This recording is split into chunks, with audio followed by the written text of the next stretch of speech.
រដ្ឋបាលខេត្តមណ្ឌលគិរីរៀបចំពិធីបើកសន្និបាតត្រួតពិនិត្យលទ្ធផលការងារឆ្នាំ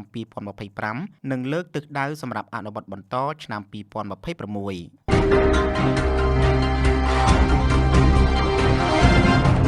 រដ្ឋបាលខេត្តមណ្ឌលគិរីរៀបចំពិធីបើកសន្និបាតត្រួតពិនិត្យលទ្ធផលការងារឆ្នាំ2025និងលើកទិសដៅសម្រាប់អនុវត្តបន្តឆ្នាំ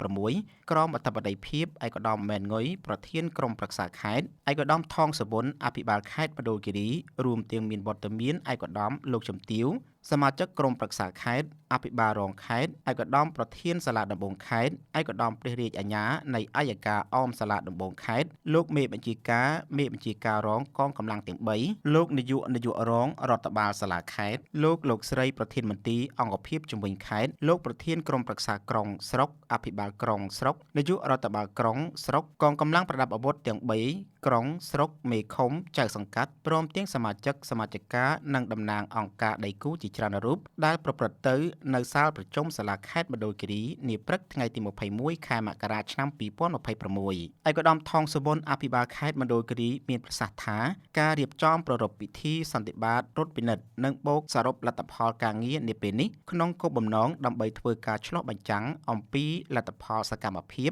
នៃការអនុវត្តទូនីតិភារកិច្ចរបស់រដ្ឋបាលខេត្តនៅក្នុងឆ្នាំ2025កន្លងមកធ្វើការផ្សព្វផ្សាយអំពីសមិទ្ធផលនានាដែលរដ្ឋបាលខេត្តអនុវត្តបានកន្លងមកនិងលើកឡើងអំពីចំណុចខ្លាំងបញ្ហាប្រឈមសំណើដំណោះស្រាយសំណុំពរនិងការផ្លាស់ប្ដូរបទពិសោធន៍ការងារពីគ្នាទៅវិញទៅមកលើការងារគ្រប់វិស័យនៅក្នុងខេត្តដើម្បីរួមសហការគ្នាក្នុងការស្វែងរកនៅដំណោះស្រាយចំពោះបញ្ហាប្រឈមនានាដែលបានកើតមានឡើងនិងទទួលបាននៅអនុសាសន៍ល្អៗថ្មីដើម្បីឈានទៅសម្រេចបាននៅជោគជ័យធំ